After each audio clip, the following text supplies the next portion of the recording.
महाराष्ट्रातील लाखो विद्यार्थ्यांना मुख्यमंत्री युवा कार्य प्रशिक्षण योजनेचे मागील 6 महिन्यापासून पैसेच मिळाले नाहीत। छात्र भारती संघटनेने मुख्यमंत्री उपमुख्यमंत्री यांना निवेदन देऊन सदर योजनेतील काम करीत असलेल्या सर्व विद्यार्थ्यांना मानधन पगार तात्काळ देण्यात यावा, अन्यथा छात्र भारतीच्या वतीने राज्यव्यापी आंदोलन करण्याचा इशारा दिला आहे।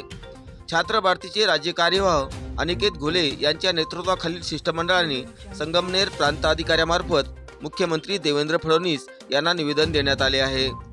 आपल्या सोबत आहेत छात्र भारतीचे राज्य कार्यवाह अनिकेत घोले। या संदर्भात ते काय म्हणाले ते आपण पाहूयात।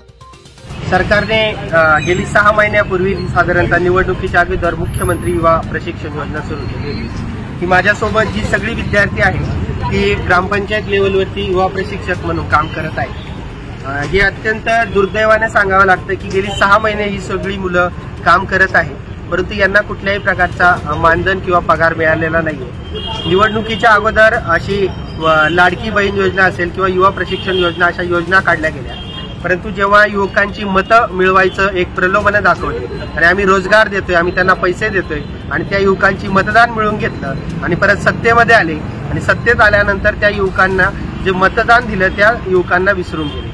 6 महिने झाली ही सगळी मुलं काम करताय पण पगार मिळत नाही, ही अत्यंत खेदाची बाब आहे। राज्यभरामध्ये साधारणतः महसूल विभाग, ग्रामपंचायत विभाग, आरोग्य विभाग अशा वेगवेगळ्या विभागामध्ये साधारणतः 1.25 लाख मुलं काम करत आहेत। 1.25 लाख मुलांना अशा प्रकारची मानधन मिळाली नाही, पगार मिळाला नाही, ही अत्यंत दुर्दैवाची बाब आहे। सगळी गरीब घराण्यातील पोरं आहे, शेतकरी कुटुंबातील मुलं आहेत आणि त्या मुलांचा मतदानासाठी वापर करता, त्यांची मतं मिळवता, पण पगार द्यायची वेळ आली तर त्यांना पगार देत नाही। 6 महिने झाल्यानंतर त्या मुलांनी भविष्यात काय करायचं याबाबतही कुठल्या प्रकारची काही कल्पना दिली जात नाही। ते अत्यंत भयंकर आहे, वेदनादायी आहे। आमची सरकारला विनंती आहे की तुम्ही आमच्या विद्यार्थ्यांच्या खात्यावरती त्यांचं मानधन जमा करावं, पगार जमा करावा आणि त्या विद्यार्थ्यांना भविष्यामध्ये त्यांनी ट्रेनिंग घेतली आहे, त्यांनी कामाचा अनुभव आहे, त्या कामाच्या अनुभवावरती त्यांना पुढे काय नोकरी देणार असं आश्वासन तुम्ही दिलं होतं, ते आश्वासन सुद्धा तुम्ही पाळलं पाहिजे अशी आमची विनंती आहे। जर तुम्ही त्या विद्यार्थ्यांना पगार देत नसाल,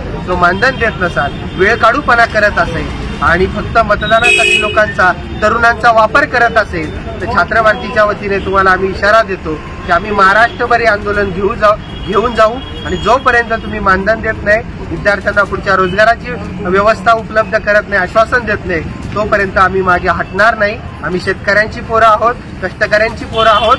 6 महिने काम केलं आहे आणि त्याचा पगार, त्याचा मोबदला आम्ही सगळी मुलं मागत आहोत अशी आमची विनंती आहे। आज आम्ही प्रांत अधिकाऱ्यांना, संगमनेर प्रांत अधिकाऱ्यांना निवेदन दिलेलं आहे मुख्यमंत्री आणि उपमुख्यमंत्र्यांच्या नावाने। आम्हाला आशा आहे की सरकार आमच्या सगळ्या तरुणांचं म्हणणं ऐकून घेईल आणि लवकरात लवकर आम्हाला न्याय देईल अशी अपेक्षा आहे।